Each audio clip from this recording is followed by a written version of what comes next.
स्वागत है आप सभी का R1 न्यूज़ में। मैं आपके साथ वासंती कला। आज हमारे एसडीपीआई की जो टीम है महानगर पालिका आई हुई है, जहां पर बीजापुर स्मार्ट सिटी के ताल्लुक से डिस्कशन हम लोग करने के लिए कमिश्नर साहब से मुलाकात के लिए आए थे। जिस तरह हमने आज वार्ड नंबर 34 में जो बॉर्डर जहां पर प्राइम स्कूल के कन्ना नगर से जो टच होता है, वहां पर आज हम लोग किसी शिकायत की वजह से गए थे, सर्वे किए तो पूरा ड्रेनेज का पानी जो है वहाँ पर रिटर्न मारकर पूरा मोहल्लों में फैल गए थे। और वहाँ पर जो है आसपास मकान बीच में और पानी आसपास अतराफ से, जिसकी वजह से लोगों को एक तो हेल्थ इशू भी बहुत हो रहा है बच्चों को, और उसमें लोगों का आना जाना भी एक बहुत बड़ा मसला है। उसके साथ साथ वहाँ पर प्राइम स्कूल है, वो स्कूल के अंदर लगभग 400 बच्चे पढ़ते हैं वहाँ पर। उन 400 बच्चों का जो है एक तबीयत का बहुत बड़ा मसला है। जिस कदर वहाँ के लोकल लोग बता रहे थे और उनके हम लोग रिसीव्ड कॉपी हम लोग देखे तो लगभग 1 साल से वो लोग इस काम को कराने के लिए महानगर पालिका को जो बार बार जो है टच कर रहे हैं।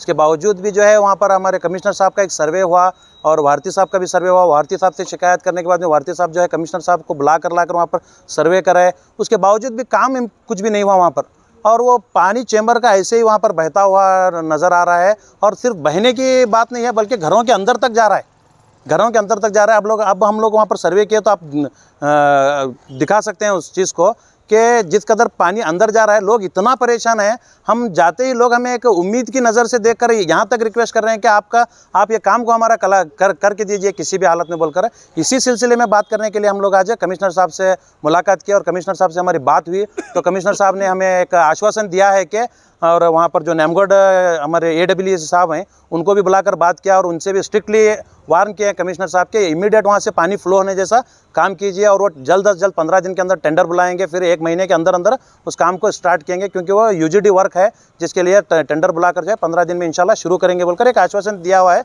और एक शिकायत हमारे कमिश्नर साहब के मुँह से हम लोग सुने कि फ़ंड नहीं है अकाउंट में, तो फंड नहीं आ रहा। ये सारी चीज़ें जो है बड़ी अजीब सी लगती हैं, क्योंकि हमारे शहर को जिस कदर हमारे MLA साहब कहते हैं कि ये एक स्मार्ट सिटी है और कहीं भी कुछ काम है तो बताइए, मैं उनको 1 करोड़ रुपए इनाम दूंगा। ये सारी हवाई बातें हैं। और साथ ही साथ जैसे कि आप असेंबली में ठहर कर पूरे ऑल ओवर इंडिया का जायज़ा लेते रहते हैं, बीजापुर शहर से कौन मौलवी कहाँ जा रहा है, किधर मिल रहा है, किधर बैठ रहा है, किससे बात कर रहा है, इसकी नॉलेज आपको है। लेकिन आपके शहर में गटर का पानी, गंदगी का पानी जो है, गंदा पानी, चैम्बर का पानी लोगों के घरों में जा रहा है, उसकी आपको परवाह नहीं है।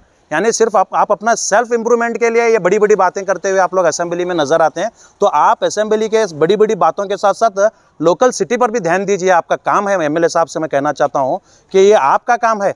ये फंड क्यों नहीं है, तो आप इसमें कौन सी चीज़ों में आप लोग फंड, या फिर जैसा कि सेंट्रल गवर्नमेंट का एक स्कीम है स्वच्छ भारत अभियान, क्या उसका फंड आप लोग इसमें रिलीज़ करके आप इसको काम करवाना है, या फिर जो अर्बन डेवलपमेंट फंड होता है उसको, उस फंड को जो है आप यूटिलाइज करके इसको काम करवाना है। जो भी तरीका है आप लोग अधिकार में हैं और जो है गवर्नमेंट ऑफिसर्स के साथ ये डिस्कशन करके इस मसले को हल करना ज़रूरी है।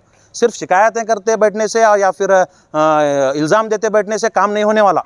तो हमारी एक रिक्वेस्ट है खास तौर से कमिश्नर साहब से भी और MLA साहब से भी मैं बात कहना चाहता हूं कि आप सिटी की तरफ तवज्जो दें, क्योंकि 400 बच्चे स्कूल के पढ़ रहे हैं और दीगर वहां अतराफ से हज़ारों फैमिलीज़ वहां पर मौजूद हैं। उनके घरों पर इस कदर चैम्बर का पानी जा रहा है, ये बिल्कुल नागवारा है। और उनके बच्चों की तबीयत का क्या हाल है ये आप लोग समझ सकते हैं। हमारे सामने ही बच्चों को जो है दवाखाने के लिए ले जा रहा था, ये हम अपनी आँखों से देख कर आए हुए हैं वहाँ से।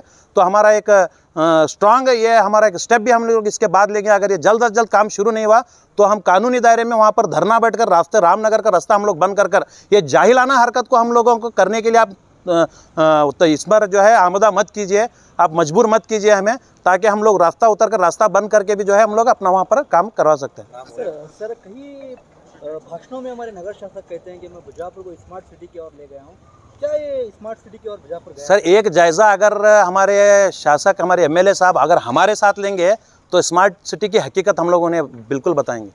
और कई बार उन्होंने बहुमान देने की भी बात की है, कहीं भी रोड खराब है तो। मैंने लास्ट टाइम पर भी आपके माध्यम के जरिए बात कहा था कि चैलेंज के तौर पर मैं बात कहा था कि एक रोड पर 1 करोड़ रुपए का इनाम हमारे शासक ने, हमारे MLA साहब ने रखा हुआ था।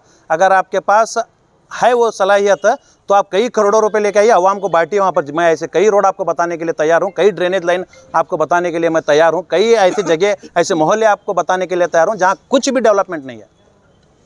तो जब से जीत कर आए मैं अभिवृद्धि बहुत किया हूँ बीजापुर में, एक शब्द आता है। सर क्या सिर्फ अभिवृद्धि हुई है बीजापुर में? सिर्फ बोलने से अभिवृद्धि नहीं होती, अभिवृद्धि के लिए ग्राउंड में होना ज़रूरी होता है। हमारे एमएलए साहब जो है असेंबली में जिस कदर बातें करते हैं उसका एक 10% भी वर्क बीजापुर सिटी में मौजूद कहीं भी नज़र नहीं आता।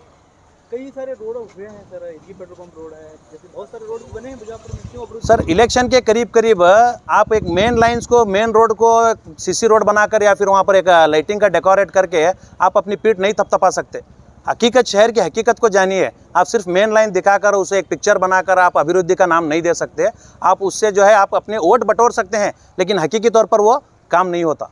जबकि इलेक्शन की चुनाव के दौरान नीति संहिता जारी में कोई काम नहीं होता, उस वक्त उन्होंने मोहल्ले मोहल्ले में काम किया, आप बोल रहे अभिवृद्धि नहीं।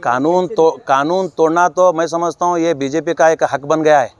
वो आप ये काम करते ही रहेंगे। और मैं जहाँ तक समझता हूँ जो कन्ना नगर के सामने से जो रोड गई हुई है मेन लाइन है, ये इलेक्शन से पहले सिर्फ 3 महीने के अंदर इसका टेंडर पास करके अर्जेंट में किया गया। इसी वजह से जो है ये ब्लॉकेज वहाँ पर हो रहा है। अगर उस वक्त हम लोग ऑब्जेक्शन भी किए थे, कि अगर यहाँ पर यूजीडी वर्क के बगैर आप रोड बनाएंगे तो आगे चलकर ये मोहल्ले वालों को बहुत प्रॉब्लम होगा। रामनगर और पूरा जो है कन्ना नगर, प्राइम नगर, ये सारी जो लाइन जाती है वहाँ पे राजा जी नगर की भी वहाँ पर लाइन मिलती हुई है, ये पूरे लाइन जो है ये सभी लोगों को बहुत प्रॉब्लम होगा बोल के हम लोग इस पर ऑब्जेक्शन किए थे। उसके बावजूद भी हमारे ऑब्जेक्शन को दरकिनार करते हुए ये लोग जो है अपना इलेक्शन के टाइम पर वोट बैंक के लिए अपना काम अंजाम दिए हैं, जिसके खामियाजा पूरे मोहल्ले वालों को, पूरे एरिया वालों को भुगतना पड़ रहा है। अभी अगर वहाँ पर काम जल्द से जल्द नहीं होता तो क्या करें? हम वही, अगर काम जल्द से जल्द शुरू नहीं होगा तो हम रोड पर धरना प्रदर्शन करेंगे, हम रास्ता रोको आंदोलन करेंगे, हम कानून के दायरे में जो भी बन सकता है हम लोग अपनी कोशिश करेंगे इंशाल्लाह।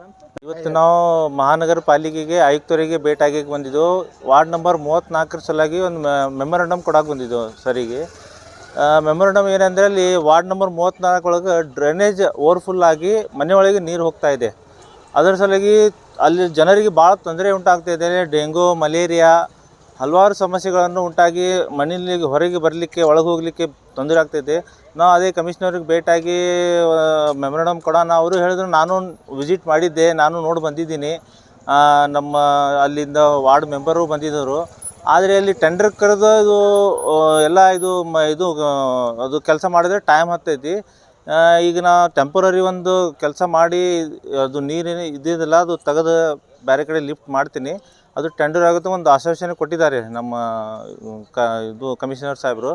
ಅದೇ ನೋಡೋಣ ಅವರು ಆಶ್ವಾಸನೆ ಎಷ್ಟರ ಮಟ್ಟಿಗೆ ಕೆಲಸ ಬರುತ್ತೆ, ಅವರು ಅಲ್ಲಿಂದ ಮಂದಿಗೆ ಸಮಸ್ಯೆ ಪರಿಹಾರ ಸಿಗುತ್ತೆ ಇಲ್ವಾ, ಅದು ಕಾದು ನೋಡೋದು ವಿಚಾರ ಐತಿ. ಅದು ಆದಷ್ಟು ಬೇಗ ಅದು ಕೆಲಸ ಮುಗಿಸಿದರೆ ನಮಗೆ ಸ್ವಲ್ಪ ಅನುಕೂಲ ಆಗುತ್ತೆ ಅಲ್ಲಿನ ಜನರಿಗೆ. ಯಾವ ward sir? Ward number 34 prime school. ಏನು ಸಮಸ್ಯೆ ಏನದ ಸರ್ ಅಲ್ಲಿ ಸಮಸ್ಯೆ ಅಂದರೆ ಅಲ್ಲಿ UGD जो ಮೇನ್ ಲೈನ್ ಇದೆ ಅಲ್ಲ, ಅದರ ಒಳಗಿಂದ ಓವರ್ಫ್ಲೋಗಾಗಿ ಅಲ್ಲಿ ಇದು ಇದಲ್ಲ ಓಪನ್ ಏರಿಯಾ, ಅಲ್ಲಿ ನೀರೆಲ್ಲ ಅಲ್ಲಿ ಗೊಳೆ ಆಗ್ತಾ ಇದೆ. ಗೊಳೆ ಆಗಿ ಮನೆ ಸ್ವಲ್ಪ ಮಂದಿ ಮನೆ ಅದಾವೆ, ಆ ಮನೆ ಮುಂದೆ ನಿಂತದು ಅಲ್ಲಿ ಸೊಳ್ಳೆ ನೊಣ ಅದು ಬಂದು ಕಸಿ ಅಲ್ಲಿ ಎಲ್ಲರದು ಇದು ಇದೆಲ್ಲ. ಈಗ ಸರ್ ಒಂದು ಪ್ರಶ್ನೆ ಬರ್ತಾ ಇದೆ. ಈಗ ನಮ್ಮ ನಗರ ಶಾಸಕರು ಸಾಕಷ್ಟು ಭಾಷಣದಲ್ಲಿ ನಾನು ವಿಜಯಪುರಿಗೆ ಸ್ಮಾರ್ಟ್ ಸಿಟಿ ಕಡೆ ತೊಗೊಂಡು ಹೊಂಟೀನಿ, ಆದರೆ ಏನು ವಿಜಯಪುರದಕ್ಕೆ ಸ್ಮಾರ್ಟ್ ಸಿಟಿ ಆಗಿದೆ ಏನು ಹೊಂಟಿದೆ ಅದ ಕಡೆ? ಇಲ್ಲ ಸರ್, ಅದು ಬರೀ ಅವರು ಇಲೆಕ್ಷನ್ ಸಲುವಾಗಿ ಮಾತಾಡೋದು ಸುದ್ದಿ. ನಮ್ಮದು ಒಂದಿಷ್ಟು ಕಡೆ ತಮ್ಮ ಏರಿಯಾ ಕಡೆ ಅವರು ಇದು ಮಾಡ್ಕೊಂಡಿದ್ದಾರೆ. ಸ್ಲಮ್ ಏರಿಯಾ ಅಲ್ಲಿ ನಾವು ತೋರಿಸ್ತೀವಿ ಸಾಹೇಬರಿಗೆ, ಬರಲಿ ಅವರು ನಮ್ಮ ಜೊತೆ ಬರಲಿ, ಎಲ್ಲೆಲ್ಲಿ ನೀರು ನಿಂದಿರ್ತಾವೆ, ಎಲ್ಲೆಲ್ಲಿ ಡೆವಲಪ್ಮೆಂಟ್ ಆಗಿಲ್ಲ ನಾವು ಎಲ್ಲ ಅವರಿಗೆ ವಿಸಿಟ್ ಮಾಡಿ ತೋರಿಸ್ತೇವೆ. ಇಲ್ಲಿ ಸಮಸ್ಯೆ ಬಗ್ಗೆ ನೀವು ನಗರ ಶಾಸಕರು ತಿಳಿಸಿದ್ದಾರೆ?